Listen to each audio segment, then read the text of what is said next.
Senator Biden, it's nice to have you here. As the youngest member of the Senate, the one, therefore, who may expect the longest career there, I wonder if you'd say to us, since it's clear that you're not corrupt and you got elected, why should people think that the system produces corrupt results when there you are? Well, I'm not sure you should assume I'm not corrupt, but thank you for that, though.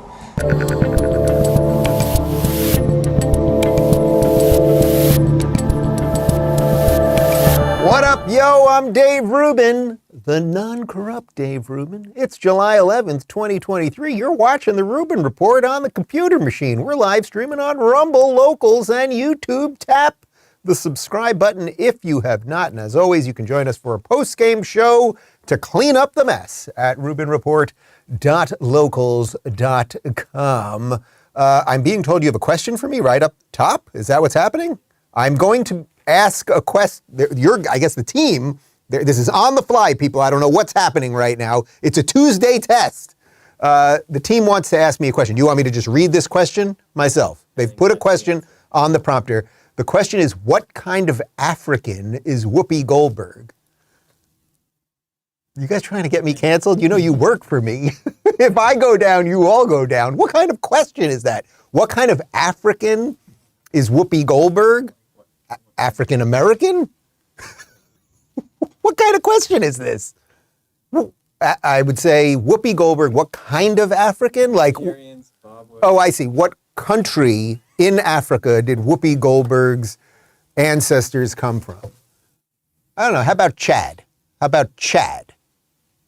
No, not Chad. Her ancestors are from the African country of Guinea-Bissau or Bissau. I've enjoyed doing this program, and it was nice knowing all of you. Goodbye. What are we doing? The theme of today's show, guys, the woke are not going anywhere, and we're going to have to separate from them. We're going to have to build our new things, as I always say, and we just have to keep paving those roads. So as more and more people wake up, they can join us in our sanity party. And it's really the last 48 hours across disciplines. It has just gone completely crazy with these wokesters. And I think we're getting close to moving a couple people. Yeah, the old Bill Maher types, the old Joe Rogan types. As I mentioned to you guys yesterday, on Sunday, I interviewed RFK Jr. Part one of that will be going up on YouTube and Rumble today. The full hour-plus interview with him will be on Locals today, ad-free and all that good stuff. But I think a whole bunch of people are now seeing, and I even asked RFK about it, like that the Democrat Party perhaps is not redeemable, at least anytime soon, and that there really is a new path that should be blazed. So that is the theme for today. And any other questions for me before we get to it? Anything else you want to throw me? Where's Sonny from? Good God. You people depend on me for jobs. Don't you know that? Let's talk about Moink Box real quick. We'll get to it. You guys know that 60% of U.S. pork production comes from one company owned by the Chinese, and their hogs are given something called ractopamine, which is banned in 160 countries, including China, but not, what was the country she's from? Bissau, but not Guinea-Bissau, I'm pretty sure. Yet you find it in your grocery aisle every day. Well, guys, there's a better way, and I want to tell you about Moink. That's Moo plus Oink. Moink delivers grass-fed and grass-finished beef and lamb, pastured pork and chicken, and sustainable wild-caught Alaskan salmon straight to your door. You choose the meat delivered in every box, like ribeyes to chicken breasts, to pork chops, to salmon fillets, and much more. Plus, you can cancel anytime. There's nothing better than cooking their filet mignon on my big green egg on a Friday evening. Shark Tank host Kevin O'Leary called Moink's bacon the best bacon he's ever tasted, and they guarantee you'll say, oink, oink, I'm just so happy I got moinked. I could probably put a whoopee joke in there too, but here we go. Keep American farming going by signing up at moinkbox.com/Rubin right now, and listeners of this show get free ground beef for a year. That's one of the best ground beef you'll ever taste, but for a limited time. And now back to me. So on those lefties that are on the way, and you gotta drag them, and they're slow, and they have their luxury beliefs, and they kind of get some stuff right, but they never kind of get there. Of course, the guy at the top of that list is Bill Maher, but I'm going to keep nudging him appropriately. Bill Maher had John Hamm on the show. You guys know Hollywood actor Jon Hamm, and they got into it about what's going on with the woke and what the good liberals can do related to all of this. And I think Bill said something here that makes some sense. And I keep basically the same philosophy for 30 years, even though the politics changes, so my audience sometimes changes. I mean, I've lost a fair number of this, what I would call the super woke, and it's good. Don't let the door hit you in the ass. You were no fun to begin with. You have a terrible sense of humor. Yeah. I think that's, don't you think, you tell me, because you have a little more of a sense of what the mood in the room, so to speak, is, but I feel like that particular affliction is waning in some way. Because it feels like it's reached its useful conclusion. The critical mass is like, okay, we get it. There is a useful quality to some of what you're saying. Mm-hmm. The reaction, Correct. overbearing thing of it is absolutely not useful. And in fact, it's counterproductive to your own point. You're shooting yourself in the foot and then wondering why you walk with a limp. I mean, maybe this is a wave that's coming, but the fact that a few people have stood out and did that, to me, I don't know. These people are not going away. Yeah, this idea that they're not going away, I've been saying it for quite some time, right? What we can do is we can wake up some people. We all know, all of you watching this right now, you know some friends or family members that maybe there's still a little flicker there. They've gone kind of woke, or they're into some of this stuff, but they're not like completely over the board hacking away at their genitals yet, and maybe you can still save them. But the point is the structure of this thing. And by the way, Jon Hamm, who's just a Hollywood actor, so I don't think you have to pay that much attention generally to what actors say. He did sort of get that right there, meaning that for whatever good intentions these people had, right, whether we all think they're good intentions or not or whatever, that they've sort of jumped the shark, so to speak, right? Like it's just too much at this point. So it's good to see someone from Hollywood, again, whether you like Jon Hamm or not, whether you have, I don't know much about his political beliefs or anything else. I didn't even watch, what was that show he was in? The show about the advertising agency in the Mad Men. I didn't even watch Mad Men, so I don't even know much about the guy. But the point is that someone in Hollywood is like, oh, you wokesters have kind of gone too far. It's actually counterproductive at this point. So he's right, and Bill's right that also the movement itself is not going to go anywhere. And if you want proof that the movement is not going to go anywhere, you just need look at what the corporate press is constantly throwing at us, and how no matter how hysterical it gets, like boys or girls, everyone's racist, blah, all that stuff, it always gets crazier. This is what was going on yesterday. Here's a tweet from MSNBC.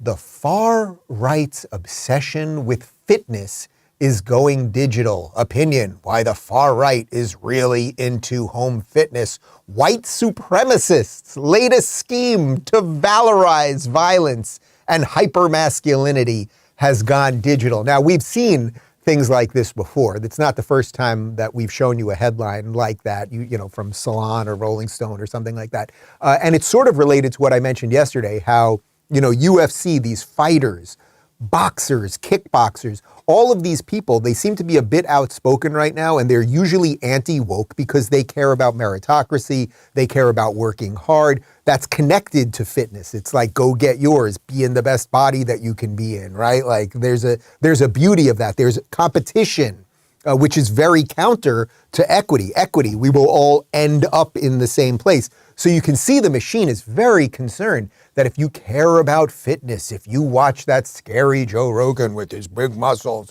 you're going to become far right. It really means absolutely nothing. Joe Rogan wasn't really having it. He tweeted out this. He retweeted the article and he wrote, "Being healthy is far right? Holy fuck." So that's Joe Rogan's feelings on it. But you can see this is what they do with literally everything. If a new trend comes out, and that new trend lends itself, like working out does, to you taking care of yourself and eating right and not being reliant on the machine and not just sitting there with something strapped to your nuts, eating bugs while you're in Zuckerberg's metaverse, that's not really good for them. And by the way, this has been going on for quite some time. Tweet by End Wokeness, who I reference on the show quite often. The regime wants you fat, docile, weak, and compliant. And of course, what you can see there is the cover of Cosmopolitan magazine with an obese woman, and they're telling us that she's healthy. You can see the ad on the right, and we've seen this in, what ad is that? That's Calvin Klein, right? And we've seen many other of these types of things. And you can see, why is it? Just again, you just have to think about it at the base level. You don't have to think about it too hard. Why are they pushing boys or girls? Racism is good. Fat is good. And not only those things, but if you are fit, you're also in essence racist. It's to just keep you dumb and dependent on them. That's really it. But there's a whole set of these people, not only at the corporate level who always push it, but of course, at the political level. Here's video of noted bisexual Canadian Prime Minister Justin Trudeau. Here he is in Latvia lecturing his own troops about climate change. Climate change is having a real destabilizing and negative impact with more and more frequent extreme weather events at home. And as challenging as it is at home, the impacts around the world where people are in more precarious economic and geographic situations than we are. That's a new reality that has huge implications for security around the world, which is one of the reasons why Canada is stepping up to build the Centre of Excellence for Climate Security in Montreal. That's one of the announcements we're going to be making tomorrow at the NATO summit. Guys, Canada's building the Centre for Excellence for Climate Security. Oh my God, Justin Trudeau, look at my socks. Can you imagine being a Canadian citizen who voluntarily signs up for the military, right? And Canada's not known as a country that's going to send its troops all over the place and blow up a whole bunch of stuff or anything like that. Then they send you to Latvia. There's not a lot going on in Latvia. You're stationed in Latvia, having a nice Latvian Orthodox lunch. And what are they going to do to you? They send that ridiculous buffoon to lecture you about climate change.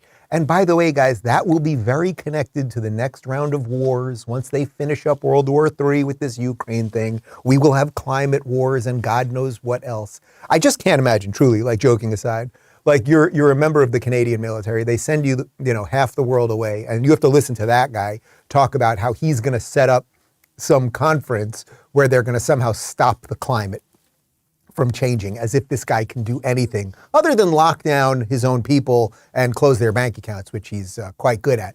But it's not just, of course, Justin Trudeau. It is virtually everyone on the political left throughout the Western world. One of the worst governors that we have in the United States, not quite as bad as Gavin Newsom, but she's trying, is Kathy Hochul of New York. Kathy, who of course took over after they kicked out Andrew Cuomo. Then she did get reelected because the people of New York are obviously masochists. Well, don't worry. She is very concerned about climate change, and she's very, very concerned about the thing that causes climate change. Starts with a C, but it's not the C that she is, it's capitalism. Joined here by local leaders to give an update on the current situation, what we're anticipating going forward, and what residents need to do together, how we can stand up and using every bit of our power, mobilizing to fight the ravages of climate change, because again, these are unprecedented weather events that keep hitting us over and over and over again. So we must change our behavior as a planet, as a country, as a state, and in our own homes. And we're going to continue that conversation in earnest, because we have to know that we have to do everything in our power to protect our citizens. Jesus, lady, can you find out what's the, when someone like her drops dead one day, and with the amount of Botox and filler in her face, what does that do to the environment? We're going to work on that. But putting that aside for a moment, everything she said there was complete nonsense. These extreme weather events that are happening in New York. Sometimes it rains in New York. Sometimes it's storms in New York. It happens to have been a very nice summer so far in New York. I've got a lot of family and still in New York. I don't know why. I'm trying to get them down here, but people, it is what it is. But do you see what she says? We're going to have to figure it out as a community and a state and a country and in our homes. And then they will come for your gas stoves And literally people in New York will be freezing in the winter and burning hot in the summer because they will limit what AC you can use, what heat you can use, everything else. And even if New York, let's pretend any of this was real. Let's pretend climate change was real or any of this stuff. Imagine if every single person in New York did absolutely everything. They basically never used heat. They never used air conditioning. Imagine if they didn't use gas stoves. They all recycled perfectly. They did whatever it is. They didn't eat meat, right? All the stuff. They did whatever it is these lunatics like her want. Completely unscientific. But let's imagine every single New Yorker did it. Do you know how much it would affect the environment? Zero. It would do absolute jack shit nothing. And she knows that. The only reason they're doing this is because they want to figure out new ways to control you, new ways for you to stay in your house when they want you to stay in your house and not get in your car because it's a gas guzzler and not eat these certain things. But just know that she will always do it. And we'll have evidence of how some of the elites behave on their own when they are doing their own thing. They're telling us to eat bugs and stay at home, but they still get on their yachts. Don't worry about that. But it's not just her. It's not just her. This is the king of the climate. This is the climate king himself, John Kerry. He was asked a question on MSNBC about the Ukraine war. This was his answer. The climate crisis is growing by the day. You just saw and have reported on what happened in New York. All around the world, there are record-breaking days where the heat is greater than it's ever been before. This will be the hottest June and July. It'll be the hottest summer. It'll be the hottest year. And we all know that because the science is telling it to us and because Mother Earth is responding by telling us exactly what's going on. Guys, trust the science and Mother Earth.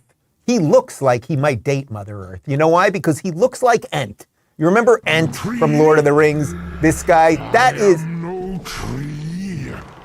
I am an Ent. He looks like, yeah, that's what he looks like to me. He's half tree. Maybe that's why he's trying to save the environment. I'm trying to be nice here. He's trying to save the environment because he's half tree. Connor, you had somebody else that you thought he looked like, right?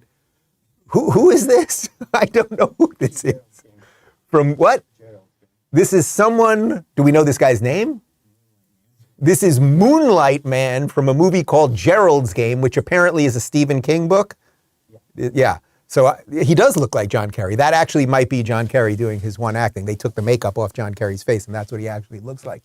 Anyway, you get the point, guys. Everything. They ask him a question about Ukraine, and it's hot in New York in the summer. You're not going to believe this, guys. I walked Clyde this morning, and it's July in Florida, and I came back and I was sweating. It was wild. I was like, oh my, what is this? What is this dewy mist coming off my forehead? It's hot in the summer in Florida. I can't believe it. But yes, they're all extraordinary bullshit artists. John Kerry flies everywhere private. Kathy Hochul flies everywhere private. And the king, John Kerry's the king of climate crap, basically. But the king of like Hollywood climate catastrophizing is absolutely Leonardo DiCaprio. This is great. This is from Disclosed TV on Twitter. La Dolce Vita in Italy. For visits to the countryside, for lunch, dinner, or disco, climate activist Leonardo DiCaprio likes to take the helicopter from his luxury yacht, Build reports. So look at that luxury yacht. I've never been on a yacht like that. You guys ever been a yacht like that? No? We're going to rent a Rubin Report yacht and get out there. So he takes a helicopter. He doesn't even get on a little dinghy. He could get on a dinghy and take it so that he could have lunch. But no, he takes a helicopter, which burns a lot of fuel, and a yacht burns a lot of fuel. And just imagine the foods they are eating on this thing. They are all liars.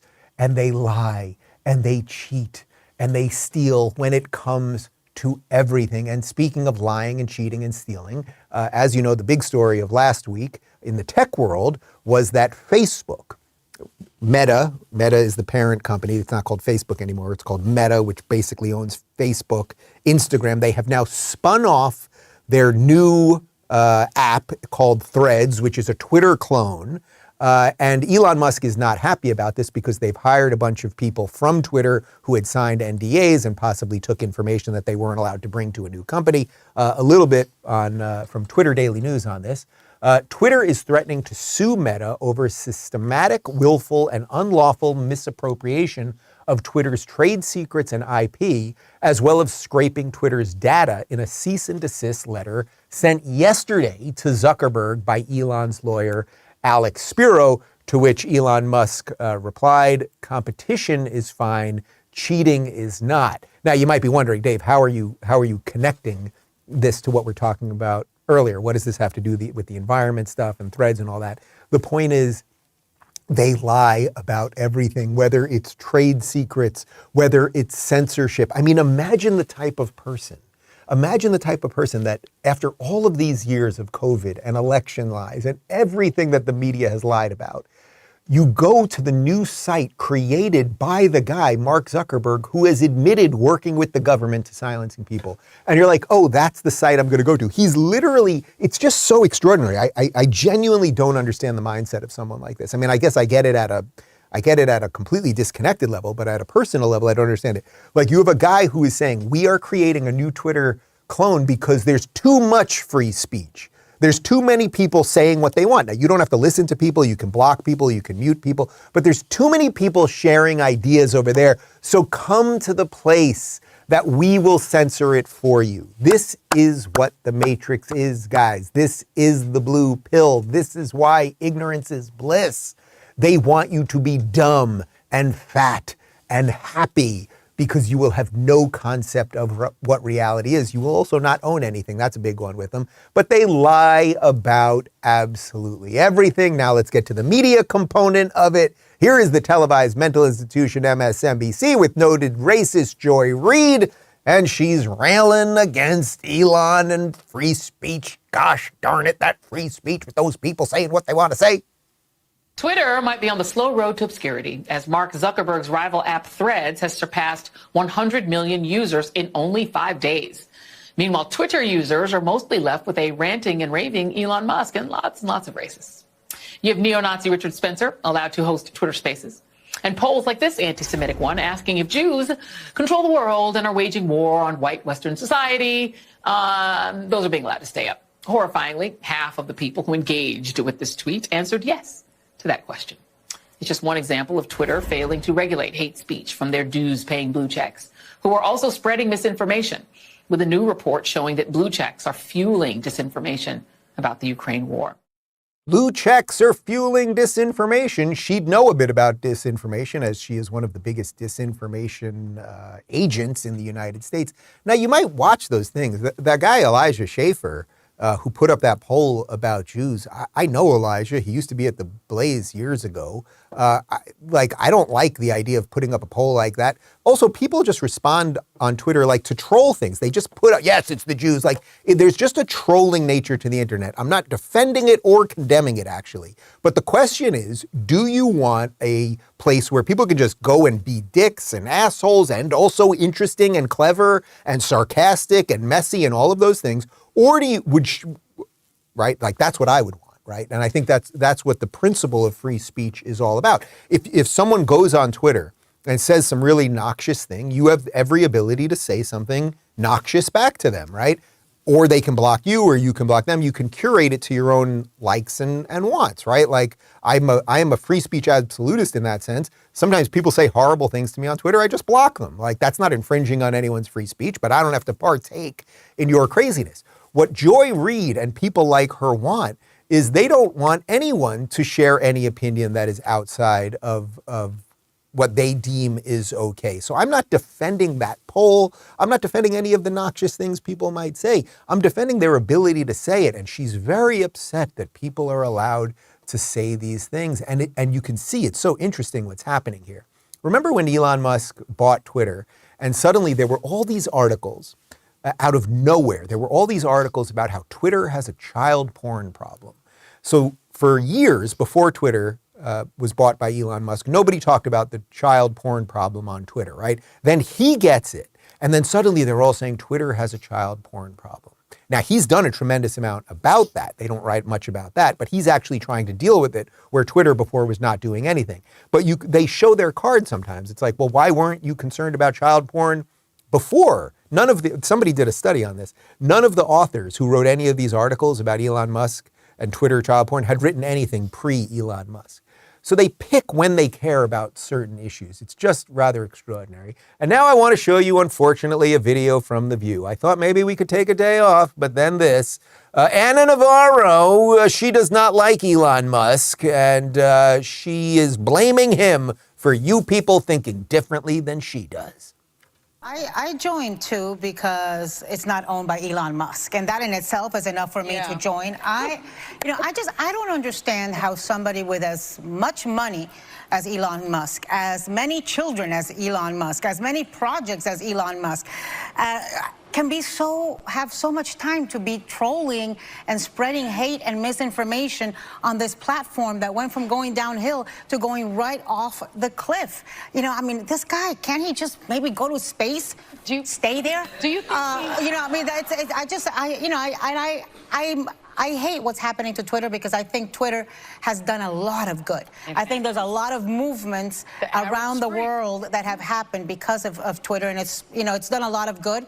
It's also done a lot of bad, but he has no intention of stopping the lies and the misinformation.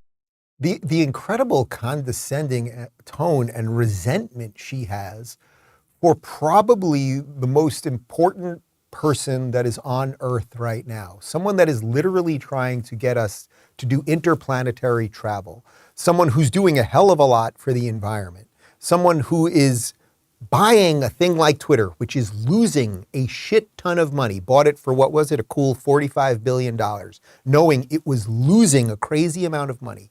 But he bought it because he wanted to defend free speech. Misinformation was being peddled left and right all over Twitter, and censorship was running rampant all over Twitter. Hunter Biden's story, for example, the laptop, you couldn't even share it on your private DMs. New York Post got banned on Twitter, even though it now has all turned out to be true. He came in and said, hey, we will defend the principles of free speech. But there is an entire machine devoted to making you think that truth and questions and curiosity and thinking about the world in a different way is all bad and negative and is hate. And you can see it whether it's Anna Navarro, you can see it whether it's Joy Reid or it's Corinne Jean-Pierre or virtually anybody that is part of the machine at this point. Also what she says, the condescending tone, he has all this money, he has all these children, he has all these projects. Like, yeah, so he's trying to defend free speech because he believes in the future. Right? His kids, he could put them all on a rocket and get them all off this rock right now. He's probably thinking about it because of you morons. Anywho, let's do one more clip of The View, and then I have a special announcement related to The View coming up in just a second. The View had a particularly insane segment yesterday. I know it's just like, it really is just insane what they're doing every day over there. But as you know, Hunter Biden had an affair with some woman and has another grandchild, a seventh grandchild. There has been a court case hung up because Hunter Biden wants nothing to do with this kid and does not want this kid to have the Biden name. And apparently the court has upheld that decision. And now the Bidens, meaning Joe Biden and Dr. Jill Biden, are basically saying they are going to have nothing to do with this kid who will not have their last name. Try to imagine something so profoundly evil that they're throwing their own grandchild. It is their grandchild. It is Hunter Biden's child. Nobody is doubting that. They are erasing this child from history. These evil, evil people. Now listen to the ladies on The View defend, in essence, they're sort of defending Hunter, but they're really defending Joe Biden as if he has no connectivity to this child. Watch this. Scarring one of his grandchildren's lives by not publicly embracing her. So apparently his son had a baby with a woman. They've fought about it, and he pays for the baby, but he has not embraced the child. So Maureen Dowd is saying it's bad for the child that the president has not acknowledged her. So I kind of think, well, she should be fetching at the son whose baby it is. It's not the president's baby. So I don't know what you think, but I'm throwing it out there. I agree with you completely. It shouldn't have been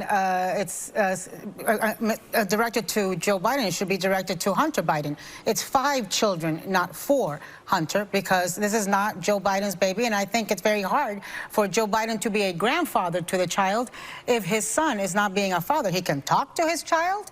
He can advise Hunter. But look, what is absolutely evident to me is that the right wing and the MAGA world has decided to weaponize Hunter Biden against his dad. Yeah. And everything and anything Hunter does or does not do is going to be weaponized. And this is Maureen Dowd at the New York Times. Yeah, she's a very serious. These are such bad people. I don't know what, I always say, it's like, I don't know what else I can say in some of these cases. There's so much nonsense. First off, Joe Biden every day, we played a clip of him saying it yesterday, says these are all our children, doesn't he? These are all our children. Hillary Clinton, it takes a village. But somehow, Joe Biden's own grandchild is not his son's child in essence, and he can't have anything to do with him. Why can't, let's say you have a son who's a crack addict and a lunatic and a criminal and blah, blah, blah, whatever things Hunter Biden may or may not be. But let's say you have a son who's just like a complete psycho. Often grandparents end up taking care of that kid. They are making sure they have nothing to do with this kid, and this kid will not have the Biden name. Now imagine this was Trump Jr. Imagine if Donald Trump Jr. had been smoking crack, banged some random woman, had a kid with her, and then did not want that kid to have the Trump name. Imagine what these insane harpies would be saying about that. They are so profoundly dishonest. And that what's the real problem here? The real problem isn't that Hunter Biden isn't going to be a father to this kid. And it's not that Joe Biden and Jill Biden, with all of the resources that they have at their fingertips, will have nothing to do with this kid. And they're stealing the child's birthright from him, which is his last name. They're stealing that from him too. Who's the real bad guy here? Of course, it's the right wing. It's the Republicans who are weaponizing this against the family. God, you women are just awful. And on that note, I have decided officially today to announce the worst of the View hosts. This has been an ongoing thing. It's almost impossible. There's no way to do this right. And it's completely subjective, I suppose, but I have to do it. So I'm going to try to go, this is not in any particular order, but at the end, I'll tell you the one that's the worst. So look, it's not Whoopi. It's not Whoopi. Whoopi, it is sad what she has become. She's sort of like this odd Jabba the Hutt type figure who, we once loved from, all her great movies and stand up and doing stuff with Robin Williams and Billy Crystal. And there was something really good there with Whoopi, right? And it's unfortunate and she's stoned every day and just stupid and she doesn't know what she's saying. Okay, fine. I'm not going to say it's Whoopi because there was a nugget of goodness there. Joy Behar, despite everything, despite Joy Behar, when the Ukraine war broke out, she was very upset that her trip to Italy was going to be, you planned a trip to Italy for months, and then the war breaks out. Like, she's just awful, but she once wasn't awful. I used to know her a bit on the Upper West Side. We would say hi all the time. She'd play with my dog for a second and her husband. And so it's not Joy. Then you got now I know who, so I can see where you guys are going. It's not Alyssa Farah, by the way. Alyssa Farah, so she's the conservative, right? Alyssa Farah. Now, she's just a sellout. There's nothing you can say about her. Like, she's just, if Alyssa Farah probably is the most pleasant of all of them because she's somewhat conservative leaning. She's probably not an absolutely horrible human, but she took the money to just sell out all of her beliefs for a bunch of people that'll throw her under the bus one day. But that doesn't make her the worst. So now we've got 2 left. Right? Well, then there's that other blonde that nobody knows, right? So we're just going to toss her away. Nobody knows who she is. Is she even on the show? Whoever the hell she is, doesn't matter. So you've got 2. And now this is what you're all wondering because we're all thinking the same thing. Dave, who is it? How do you choose who is worse between Sunny Hostin and Anna Navarro? And I'm going to shock everybody right now. I'm going to shock everybody. I think Anna Navarro is actually the worst. Sunny Hostin is the most unlikable, unpleasant, condescending, snarky, vicious creature that's on television. She really is. There is nothing likable about her. She's so, the way she looks at the guests and the co-hosts, just condescension. That's the thing with her. But it is what it is with her. So you know what it is, right? You don't have to wonder about her at all. Now, Anna Navarro. And Anna just took over in the last couple of days. Anna, because everything she says is a lie and is a complete distortion of everything she believed 10 years ago. She used to work for Marco Rubio, she was saying, but also because she lives here in Florida. She lives here in the freest place, literally in the United States and literally in the world.